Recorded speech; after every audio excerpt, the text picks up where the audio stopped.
Bonjour, je suis Anthony Pulby, l'associé de Laurence Cagnard dans Vanellope Service.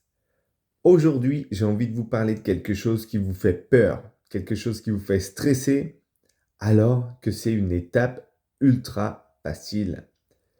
J'ai envie de vous parler de la banque.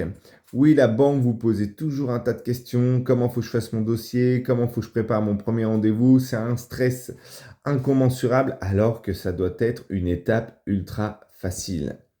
Déjà, je vais vous donner un tips. Sachez que quand vous allez voir le banquier, pour monter une crèche, c'est déjà un avantage.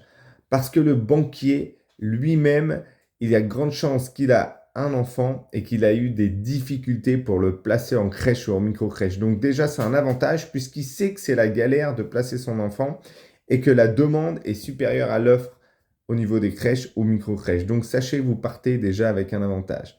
Avant de vous parler un petit peu plus du dossier ou du rendez-vous, j'ai envie de vous donner un autre tips. Ne vous contentez pas d'aller voir une seule banque. Allez voir au minimum, je dis bien au minimum, 3 banques.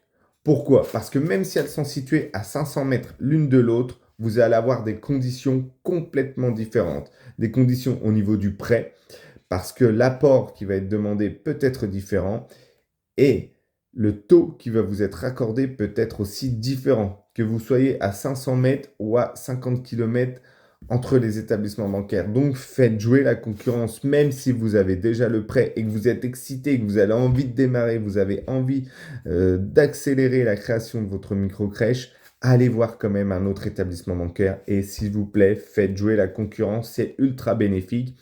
J'ai encore eu l'exemple il n'y a pas longtemps où une banque demandait à une de mes clientes jusqu'à 70 000 euros d'apport et après elle a été voir une autre banque et elle a eu plus que 20 000 euros d'apport. Vous imaginez la différence entre deux banques de la même ville. Donc n'hésitez pas à faire jouer la concurrence. Maintenant, la question que vous pouvez vous demander, c'est quand je vais aller voir le banquier, qu'est-ce qu'il va me demander? La chose obligatoire, il va vous demander 2 choses qui sont obligatoires. Ça, peu importe la banque, vous n'y échapperez pas. Il vous demandera dans un premier temps votre étude de marché parce qu'il considère que la crèche, c'est comme une entreprise et c'est une entreprise. Donc, pour la lancer, il faut une étude de marché qui valide ou pas la création de cette crèche. Donc, ce qu'on peut appeler dans le monde des crèches une étude de besoin, ça suffira. Le but, c'est de le rassurer et qu'il comprenne tout de suite en une seule fois qu'il y a vraiment un besoin au niveau des crèches dans la ville. Cette étude de besoin doit faire ressortir la demande dans votre région. Donc ça, vous n'y échapperez pas, vous serez obligé de le faire. Après, il n'y a pas de taille idéale. Ça peut être une étude de besoin ou une étude de marché qui fait 15-20 pages, une étude qui fait 40-60 pages. Un conseil que je vous donne, si vous faites une grande étude, essayez de la synthétiser au maximum et surtout de la connaître bien par cœur parce qu'il y a de grandes chances que le banquier puisse vous poser des questions dessus. Je ne vais pas aller plus loin sur l'étude et vous expliquer ce qu'il doit y avoir dedans. Ça fera l'objet d'une autre vidéo ou d'un entretien avec Laurence ou moi-même. Le deuxième point, la deuxième chose qu'il vous demandera sûr et certain, vous ne pouvez pas y aller sans ça, c'est tout simplement le prévisionnel. Lui, il veut savoir comment vous allez gagner de l'argent, mais aussi surtout combien vous allez gagner d'argent. Et ça, vous ne pourrez pas y échapper. Il vous faudra un prévisionnel et le mieux, c'est qu'il soit certifié par un comptable. Un prévisionnel, c'est quoi? C'est les chiffres que vous envisagez de faire sur la première, la deuxième, la troisième année pour qu'ils puissent constater s'il y a bien du résultat à la première, à la deuxième ou à la troisième année. Évidemment, il est possible de ne pas avoir de résultat la première année, peut-être pas beaucoup la deuxième, un peu de résultat la troisième. Vous n'êtes pas obligé d'être en positif directement sur les 3 années. Sinon, ça peut paraître louche pour le banquier parce qu'il va se dire que vous arrivez à remplir complètement votre crèche ou votre micro-crèche dès la première année. Donc, soyez honnête, ne mettez pas des chiffres trop haut, mettez plutôt des chiffres réalistes. Et si je peux vous donner un conseil, mettez des chiffres pessimistes. Ça sera toujours une bonne surprise si vous faites plus que prévu. Et dans ce prévisionnel, ce qu'il va regarder aussi, évidemment, c'est les besoins que vous avez au démarrage. Si vous achetez le local, si vous louez, le matériel que vous allez acheter, savoir combien ça va vous coûter, toutes ces choses-là. Ça l'intéresse fortement. Si vous êtes en location, les travaux que vous allez faire, évidemment, si vous faites des travaux, venez à la banque avec les devis déjà faits. Mettez pas une somme de travaux au hasard parce que ça ne va pas le rassurer. S'il n'y a pas de devis en face, il va dire que votre prévisionnel a été fait avec la bourse de cristal ou au pif. Donc venez avec des devis si vous achetez, c'est exactement la même chose.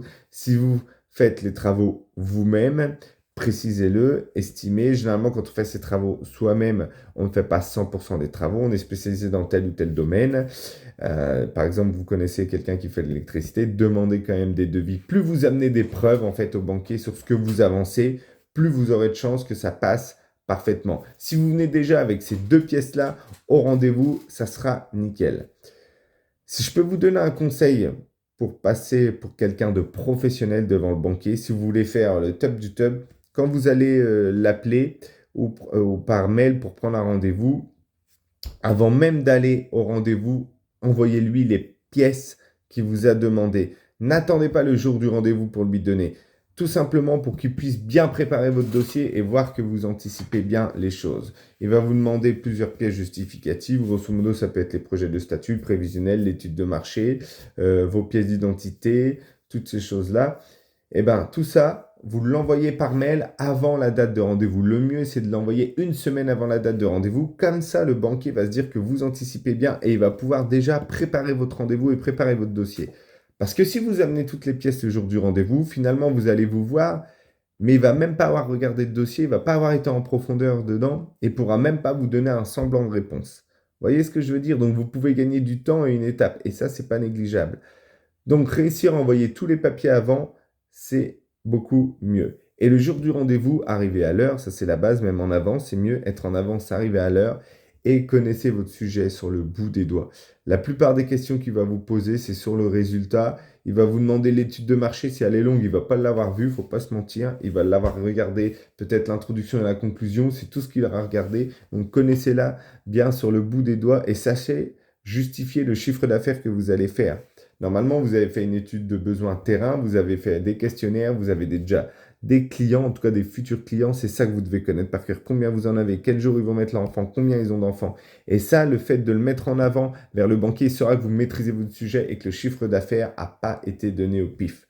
Je peux vous dire que je vois beaucoup de banquiers qui voient beaucoup de chefs d'entreprise qui font des prévisionnels à l'arrache sans connaître la moindre chose à l'intérieur, qui mettent des chiffres au pif. Si vous arrivez au minimum en connaissant vos chiffres et comment vous les avez trouvés, comment vous les justifiez, je peux vous dire que vous sortez du lot et vous ferez partie des 5% des gens qui démarchent vraiment les entreprises pour monter des boîtes de façon correcte. Voilà ce que je voulais vous dire aujourd'hui pour la banque. Ne vous inquiétez pas, c'est une étape ultra facile et rappelez-vous, d'un des tips les plus importants de cette vidéo, c'est aller voir beaucoup de banques. N'hésitez pas à faire 3, 5, peut-être 10 banques. Plus vous en verrez, plus ça vous entraînera du coup à l'entretien et au passage, et plus vous aurez de chance d'avoir un prêt avec un apport minimum et un taux le plus bas possible. Sur ce, ciao!